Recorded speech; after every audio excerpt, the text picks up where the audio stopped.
Hello friends, welcome to సూజీస్ VR blogs. ఈరోజు మన రెసిపీ వచ్చేసి కోడిగుడ్డి వెల్లుల్లి కారం.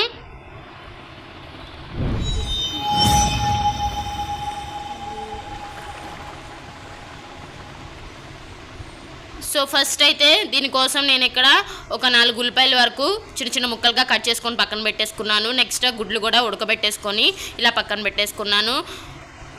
సో నెక్స్ట్ ఒక ప్యాన్ తీసుకొని ఇందులోకి మనం ఆయిల్ అనేది వేసుకుందాం. ఆయిల్ అనేది 3 or 4 స్పూన్స్ వరకు వేసేసుకున్నాను. సో ఆయిల్ అనేది బాగా హీట్ అయిపోయిన తర్వాత కొన్ని తాలింపులు కూడా ఇందులో వేసేసుకొని కొంచెం కలర్ చేంజ్ వచ్చేంత వరకు ఫ్రై చేసేసుకోవాలి. తర్వాత మనం ఏమైతే ఉల్లిపాయలు కట్ చేసేసుకున్నామో ఆ కట్ చేసుకున్న ఉల్లిపాయలు కూడా ఇందులో వేసేసుకోవాలి.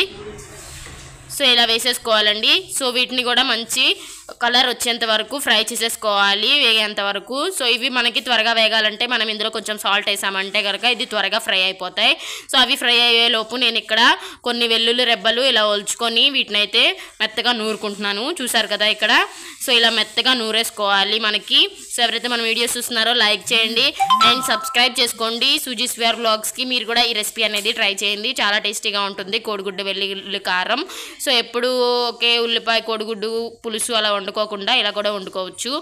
సో నెక్స్ట్ మనం వెల్లుల్లి కొంచెం నూరిన తర్వాత ఇందులో కొంచెం జీలకర్ర, కొంచెం సాల్ట్ అనేది కూడా వేసేసుకోవాలి. కర్రీలో కొంచెం వేసాం కాబట్టి కర్రీలో కొంచెం వేసుకోండి, మిగిలిన ఇందులో వేసేసుకొని ఇలా మొత్తం నూరేసుకోవాలి. నెక్స్ట్ ఇందులోకి కొంచెం ఎంతైతే మనం కర్రీలో కారం వేసుకుంటామో ఆ కారం అనేది ఇందులో వేసేసుకొని దీన్ని కూడా మొత్తం కలిపేలాగా మొత్తం నూరేసుకుంటున్నాను.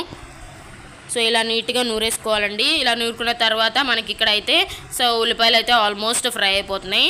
సో కొంచెం అయితే ఫ్రై అయినాయి, ఇంకొంచెం ఫ్రై అవ్వాలి. కొంచెం ఫ్రై అయ్యేలోపు మనం ఎగ్స్ అనేవి కట్ చేసుకుందాం. ఇలా అన్ని సైడ్స్ చాక్తో ఇలా వీడియోలో చూపించిన విధంగా కట్ చేసేసుకోవాలి. చూసారు కదా. సో ఇలా మనం ఇవన్నీ కట్ చేసేసుకొని ఎగ్స్ అన్నీ పక్కన పెట్టేసుకోవాలి. నెక్స్ట్ మనం నూరుకున్నది ఉంది కదా, దీన్ని మనం కర్రీలోకి వేసేసుకోవాలి. ఉల్లిపాయలు కొంచెం ఫ్రై అయిపోయిన తర్వాత. సో ఇక్కడైతే నాకు కొంచెం ఉల్లిపాయలు అనేవి ఆల్మోస్ట్ ఫ్రై అయిపోయినాయి. ఇందులోకి మనం నూరుకున్న వెల్లుల్లి కారంని వేసేసుకుంటున్నాను ఇలాగా. సో ఇలా వేసేసుకొని దీన్ని బాగా కలిపేసుకోవాలి. సో ఇలా వేసుకొని బాగా కలిపేసుకొని కొంచెం సేపు ఒక 5 to 10 minutes వరకు దీన్ని ఇలా బాగా ఉడికించేసేయాలి.